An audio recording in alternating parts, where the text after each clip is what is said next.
Daming truck. Tapos sira pa yung kanilang forklift.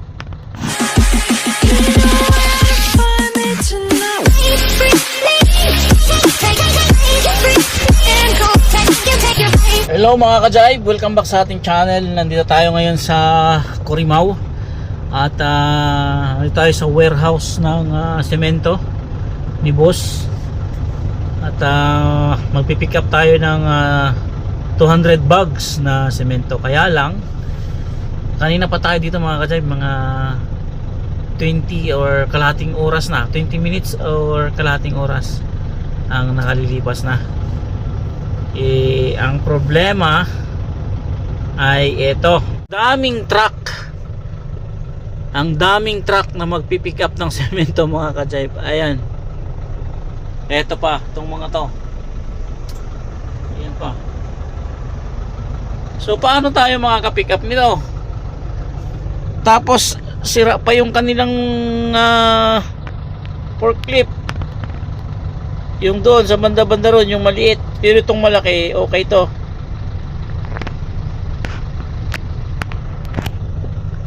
Tapos may nagkakarga na doon na isa. Ayan.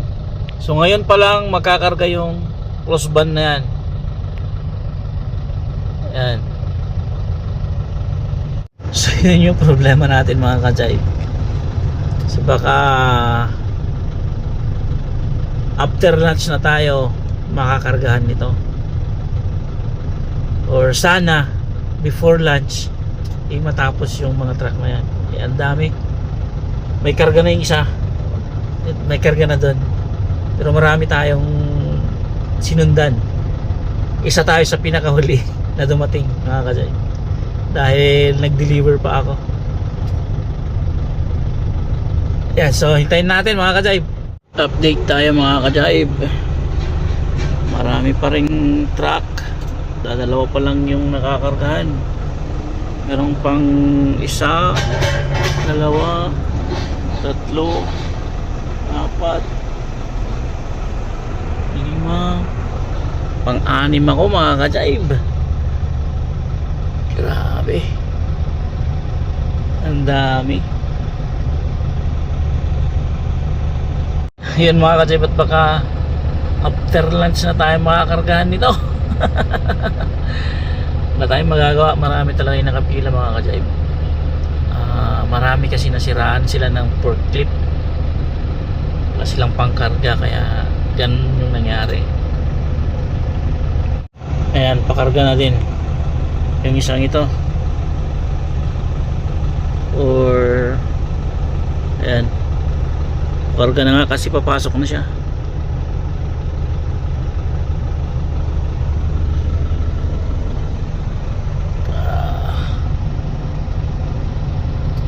Pasok mo to or hindi? Mukhang hindi.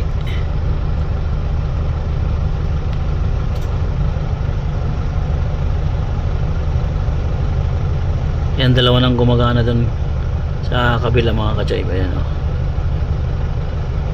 dalawa na yung forklift na gumagana. Ayan, medyo mabilis na yan, medyo mabilis-bilis na din. Ayan o, pinagtutulungan na nila yung isang truck. So mabilis na yung mga galawan ng mga yan mga ka-jive. Ayan o, bilis nila. Ayan, mabibilis yung mga yan eh. Time check mga ka-jive, 1:20 na ng hapon at di pa rin tayo nakakargahan. Ayan o, dami pang mga walang karga na truck.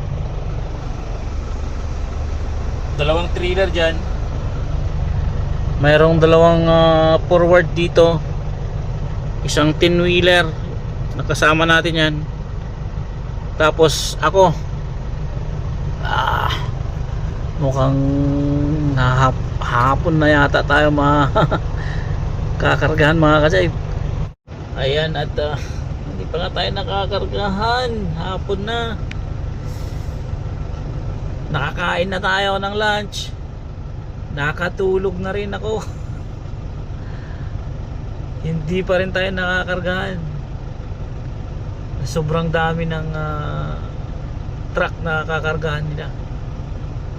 Pero hintay lang tayo dahil tayo yung susunod mga ka-jive. Ayan, may dumating pa mga ka-jive, isang trailer ulit. Ay nako. Wala na. Hindi na tayo makakargahan. Yan, malapit na tayo makargahan mga ka-jive. Tayo na yung susunod dito sa sasakyan na to. Ayan. Malapit-lapit na tayo.